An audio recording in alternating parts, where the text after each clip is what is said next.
Hello everyone, this is Dr. Ahmed Ergin. I am an endocrinologist and today I am going to talk to you about alcohol and diabetes. Let's get started. Alright, before we get started guys, please subscribe. If you like this video, give a thumbs up and remember to share. Can you really drink alcohol if you have diabetes? I'm going to tell you how to do this right. If you have a habit or if you have a social habit, it's okay sometimes, and how it is okay, we'll just get on it right now. So, I'll tell you a couple quick guidelines, guys. And if you listen to this, you will never get into trouble, okay? Now, if you want to drink alcohol, this is how you do it. You have diabetes and you want to have a couple drinks with your friends. Just limit it to 2 drinks total, okay? If you are really having fun, I'll give you 1 more, okay? So, and always have that drink with a meal.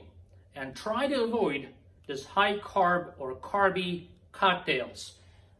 Why is that? I mean, think about this. You have diabetes, and if they are putting a bunch of orange juice and a little bit vodka in it, you're gonna have problems, right?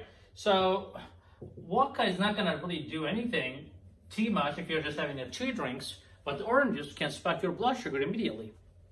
Now, on the other hand, if you're having a relatively, let's say you're having a diet Sprite with some vodka, you know, let's say you do that, diet Sprite and some vodka here, that will be fine, because actually studies show that a moderate drinking, like 2 drinks with your meal, can actually reduce your fasting blood sugars and can actually reduce your insulin levels and insulin resistance. Isn't that surprising? It's all about how much you are drinking and how you're drinking it. So if you are not having a lot of sugar when you drink alcohol, and you're limiting your alcohol to 2 drinks and maximum 3 drinks, especially for women, I wouldn't exceed 2 because they're less tolerant to alcohol. Men generally can have 1 or 2 more drinks, but 2 to 3 is pretty much max. Okay. Now, why is that? Now, the alcohol can actually help the insulin resistance at a low level. But when you increase the alcohol consumption, we call this acute alcohol consumption, and if you go crazy and drink like 10 to 16 drinks in one night, what you're doing there is basically you are paralyzing your liver. Your liver is very toxic, your alcohol is very toxic to your liver. So what happens is, and if you didn't really eat well, and you kept drinking, what's going to happen is the next morning, normal people use their liver to keep having some glucose in their system, because the glucose that comes with the food pretty much disappears within 3 to 4 hours. And then after that, you are relying on your liver to give you some glucose from the storage, right? But if you are locking the door of that storage, then even if your blood sugar is going down, there will be no sugar coming out of your liver because of this acute toxicity. And this becomes a real problem if you're just on a diabetic pill or something. That may not be a big problem, but if you're on a sulfonylurea such as glipizide, glyburide, glimepiride, that increases your insulin levels, or if you're just purely on insulin, like a long-acting insulin. So what does the insulin do?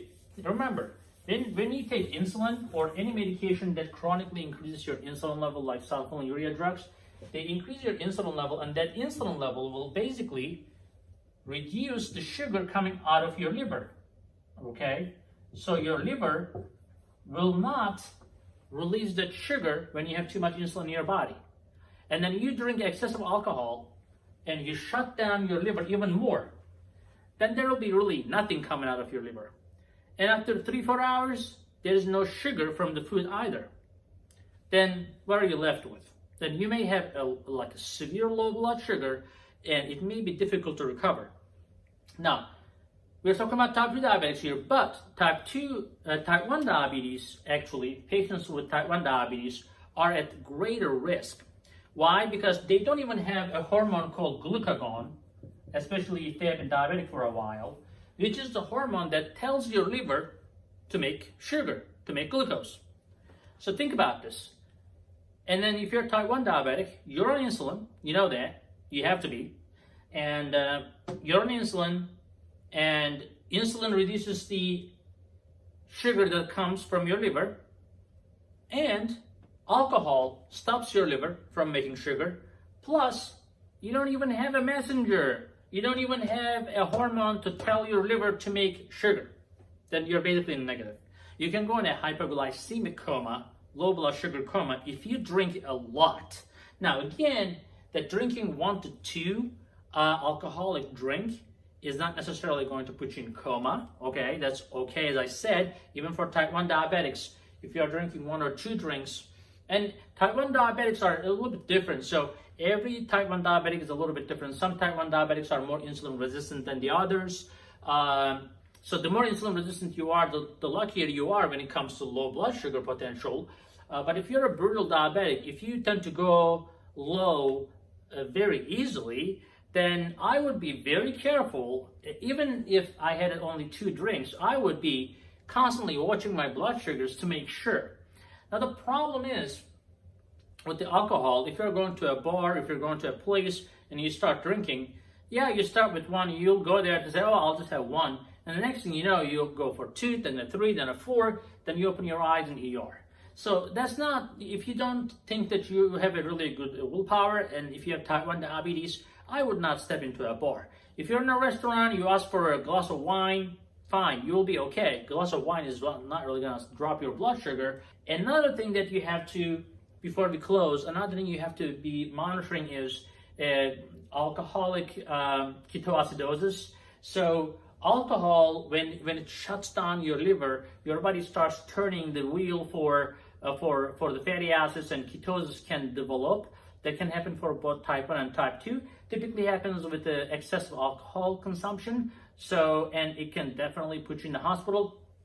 And if you're on metformin, definitely that is something you have to pay attention, because metformin does not necessarily increase your risk of going into metabolic acidosis or ketoacidosis unless you have risk factors. But if you combine, metformin and excessive alcohol drinking, you are basically multiplying risk factors, which may not be the best idea. The bottom line for pretty much everybody, avoid excessive drinking. 1 to 2 drinks if you want to drink is the way to go. See you in the next video.